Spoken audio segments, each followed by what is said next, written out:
Korps Garda Revolusi Islam, IRGC, Iran menyita sebuah kapal tanker berbendera Kepulauan Marshall yang tengah berlayar menuju Singapura di perairan Selat Hormuz. Kapal bernama MT Talara itu diketahui mengangkut sekitar 30.000 ton produk petrokimia, sebelum akhirnya dicegat dan dikuasai otoritas Iran.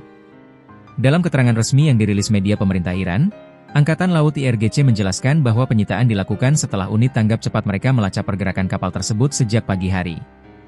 Pada pukul 7.30 waktu setempat, pasukan Angkatan Laut IRGC mendeteksi kapal tanker minyak berbendera Kepulauan Marshall bernama Talara. Setelah memperoleh izin yudisial, IRGC mencegat kapal tersebut, demikian pernyataan resmi lembaga itu. Menurut otoritas Iran, keputusan penyitaan diambil setelah pemeriksaan menyeluruh dilakukan terhadap kapal dan seluruh dokumen pengangkutannya. Dari hasil verifikasi tersebut, Iran menyatakan kapal tanker itu telah melanggar sejumlah ketentuan pengangkutan kargo di wilayah perairan yang berada dalam pengawasan mereka. Hingga saat ini, IRGC belum membeberkan secara rinci bentuk pelanggaran yang dimaksud. Namun Iran menegaskan tindakan tersebut dilakukan sebagai bagian dari penegakan hukum di perairan nasional dan jalur strategis yang berbatasan langsung dengan teritorial mereka. Kontak kapal terputus sejak 14 November. Sebelumnya, operator kapal, Columbia Ship Management, yang berbasis di Siprus, melaporkan telah kehilangan kontak dengan MT Talara sejak 14 November. Dalam pernyataannya, perusahaan menyebut kapal itu sedang membawa kargo berupa bahan bakar diesel berkadar sulfur tinggi saat dalam perjalanan menuju Singapura.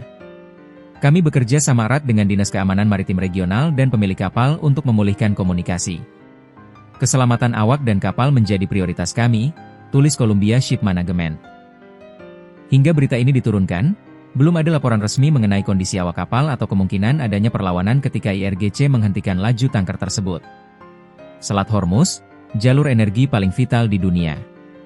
Penyitaan kapal ini kembali menyoroti besarnya sensitivitas geopolitik di sekitar Selat Hormuz, salah satu jalur laut paling krusial dalam perdagangan energi global. Selat yang menghubungkan Teluk Persia dengan Teluk Oman itu merupakan pintu gerbang utama sebelum kapal-kapal menuju Laut Arab dan Samudra Hindia. Bagian utara selat berada di bawah kedaulatan Iran, sementara sisi selatan berada di wilayah Oman dan Uni Emirat Arab, UEA. Menurut data Badan Energi Internasional, IEA, sepanjang 2023 tercatat rata-rata 20,9 juta barel minyak per hari melewati Selat Hormuz. Dari jumlah tersebut, sekitar 83% pengiriman minyak mentah dan gas alam cair, LNG, ditujukan ke negara-negara Asia, terutama Cina, India, Jepang, dan Korea Selatan. Hal inilah yang membuat selat tersebut menjadi jalur vital bagi stabilitas energi kawasan maupun global.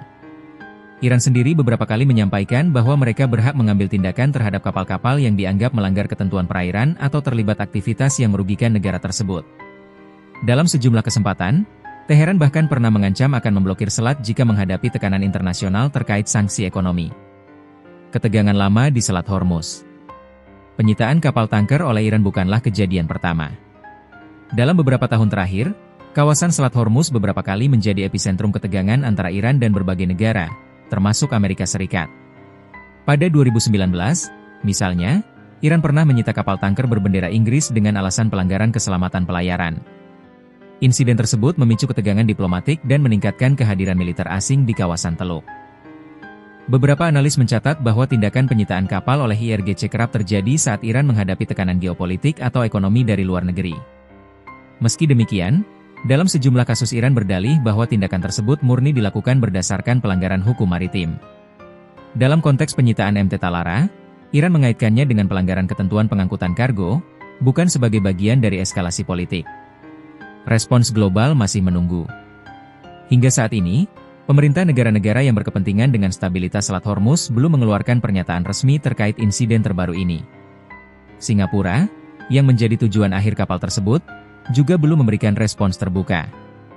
Para pemerhati keamanan maritim memperkirakan bahwa insiden seperti ini dapat menimbulkan ketidakpastian bagi perusahaan pelayaran, mengingat Selat Hormuz merupakan jalur yang hampir tak memiliki alternatif memadai bagi transportasi energi dari Teluk Persia. Beberapa analis juga menilai bahwa tindakan penyitaan ini dapat kembali memicu diskusi mengenai keamanan jalur perdagangan internasional dan potensi meningkatnya kehadiran militer asing di kawasan tersebut. Kondisi awak kapal belum terungkap. Salah satu hal yang masih belum terjawab adalah nasib para awak kapal MT Talara. IRGC belum memberikan informasi apakah seluruh awak dalam kondisi aman atau apakah mereka tengah menjalani pemeriksaan di Iran. Columbia Ship Management menegaskan bahwa pihaknya akan terus berkoordinasi dengan otoritas internasional untuk memastikan keselamatan seluruh awak. Dalam pernyataannya, perusahaan itu menyebut fokus utama mereka saat ini adalah memastikan kejelasan situasi di lapangan. Penelusuran lebih lanjut. Penyitaan MT Talara menambah panjang daftar insiden keamanan laut di kawasan Teluk Persia beberapa tahun terakhir. Meski Iran mengklaim insiden ini berkaitan dengan pelanggaran dokumen pengangkutan kargo, pengamat menilai perlu ada penjelasan lebih detail mengingat pentingnya jalur tersebut bagi pasokan energi dunia. Otoritas internasional diperkirakan akan meminta pembuktian teknis atas dugaan pelanggaran tersebut, terutama karena kapal berbendera Kepulauan Marshall dan mengangkut produk petrokimia berjumlah besar menuju pusat perdagangan energi Asia.